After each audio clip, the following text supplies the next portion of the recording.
Menurut saya ini juga pengakuan atau fakta yang terjadi di lapangan itu tidak seindah yang diucapkan oleh Pak Jokowi. Kurang lebih seperti itu. Kalau kita lihat Pak Jokowi pada saat lalu itu IKN sudah oversubscribed ya, yang berinvestasi dan bahkan juga overload investor lokal dan bahkan mancanegara. Ternyata hanya groundbreaking saja. Ini masih muda-muda ya. Jadi ada hal-hal yang kalau orang tua bicara yang muda-muda, yang muda-muda, anak-anak biasanya tunggu di luar, kan begitu kan?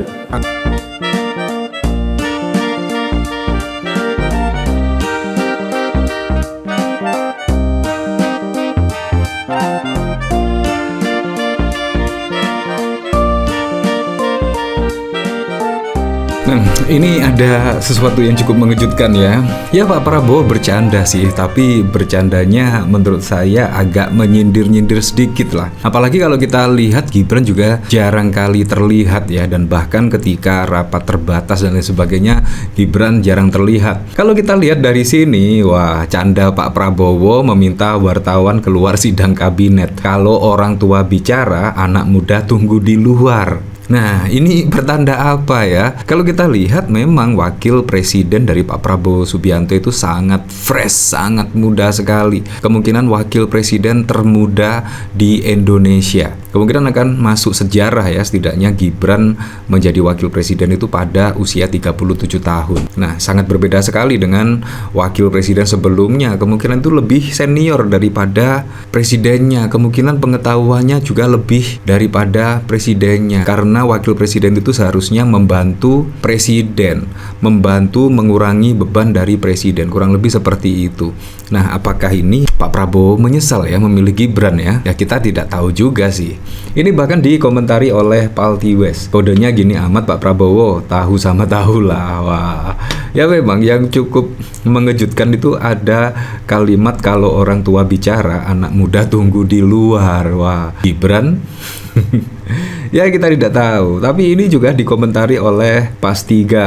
Ratas IKN saja tidak dilibatkan, padahal legasi bapaknya. Wah, nggak masuk ya, seperti itulah. Sampingnya datuir berarti anak mudanya peka nggak ya, atau tetap duduk saking peka. Anak kecil nggak keluar juga. Itu yang sebelah masih mikir kalau 2 tambah 2 berapa tuh, usir keluar dong Pak.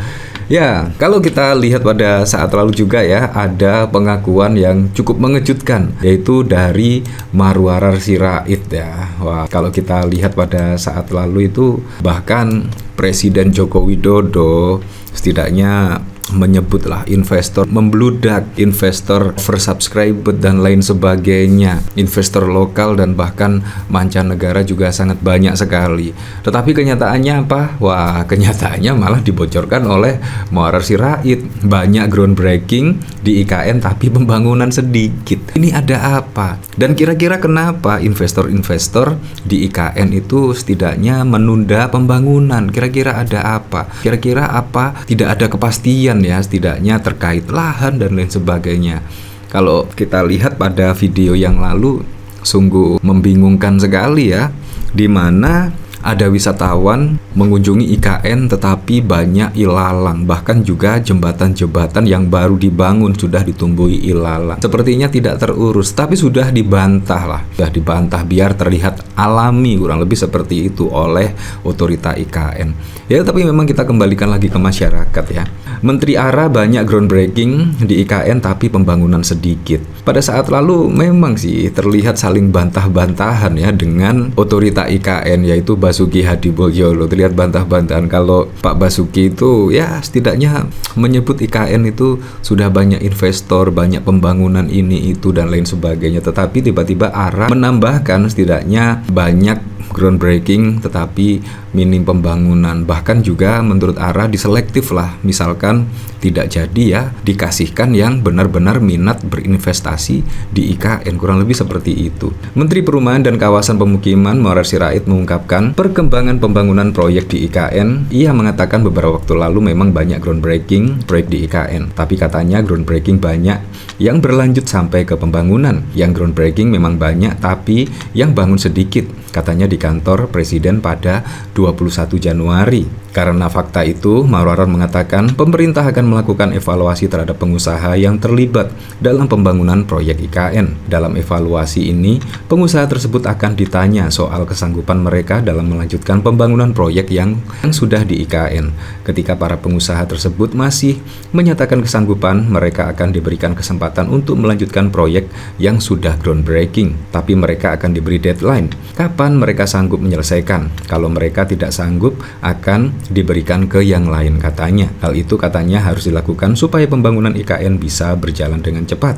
Proyek pembangunan IKN di era Jokowi, Kepala Otorita Ibu Kota Nusantara Basuki melapor kepada Presiden Prabowo, pembangunan IKN sudah menelan anggaran 89 triliun, anggaran penerimaan dan belanja negara APBN. Menurutnya, uang itu dipakai untuk pembangunan IKN tahap pertama.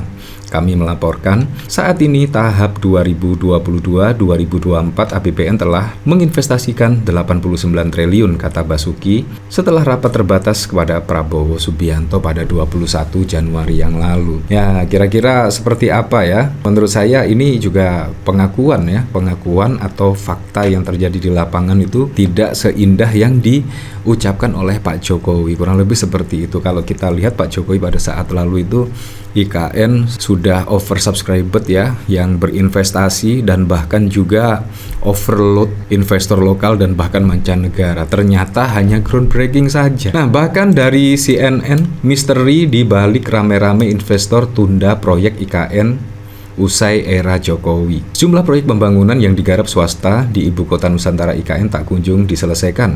Mega proyek itu, Ibu Kota Baru yang digagas Presiden ke-7 pun terancam mangkrak. Mandeknya pembangunan oleh swasta diungkap oleh Menteri Perumahan dan Kawasan Pemukiman Maurar Sirait yang menyebut banyak investor menggelar peletakan batu pertama atau groundbreaking, tetapi jarang yang menuntaskan proyek. Dan groundbreaking memang banyak, tapi yang bangun sedikit, ungkap Maurar di kantor Presiden Jakarta pada Selasa. Ya, saya sangat setuju sekali lah dengan Pak Prabowo Subianto. Pada saat lalu Pak Prabowo Subianto itu mengatakan, saya tidak suka dengan acara groundbreaking. Kurang lebih seperti itu.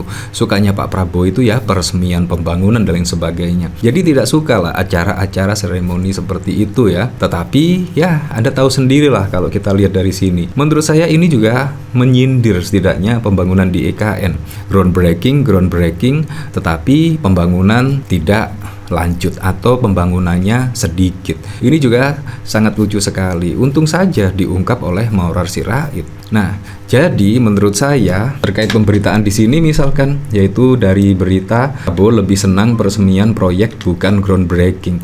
Nah, menurut saya ini juga agak menyindir IKN ya. Apalagi juga bebarengan setidaknya pada tanggal 21 Januari dan tanggal 22 Januari pada saat lalu diungkapkan oleh Maurar Sirait. Banyak groundbreaking, tetapi pembangunan hanya sedikit dan lain sebagainya. Prabowo lebih senang meresmikan proyek bukan groundbreaking. Wah, ini kayaknya sudah sindir-menyindir ya. Jadi sudah dua ya setidaknya Pak Prabowo menyindir acara seremoni groundbreaking, dan yang kedua Pak Prabowo menyindir kalau orang tua bicara, anak muda tunggu di luar. Ya, kurang lebih seperti itu. Nah, Menteri Perumahan dan Kawasan Pemukiman Maurar Sirait menyebut bahwa Presiden Prabowo Subianto senang dengan agenda peresmian proyek dibandingkan dengan peletakan batu pertama. Itu disampaikan olehnya usai mengikuti rapat terbatas bersama Presiden Prabowo dengan agenda utama membahas percepatan pembangunan Ibu Kota Nusantara di Istana Merdeka pada 21 Januari. Pak Presiden mengatakan beliau senang datang untuk meresmikan bukan untuk acara groundbreaking, ujarnya kepada wartawan. Maurar mengaku telah melaporkan kepada Prabowo bahwa pembangunan 27 tower dan beberapa rumah tapak di IKN telah selesai dan siap diresmikan dalam waktu dekat. Ya, semoga sajalah pembangunan di IKN ini bisa berjalan dengan lancar dan semoga saja juga cepat pindah ke Ibu Kota Nusantara, karena saat ini juga Indonesia tidak mempunyai ibu kota ya.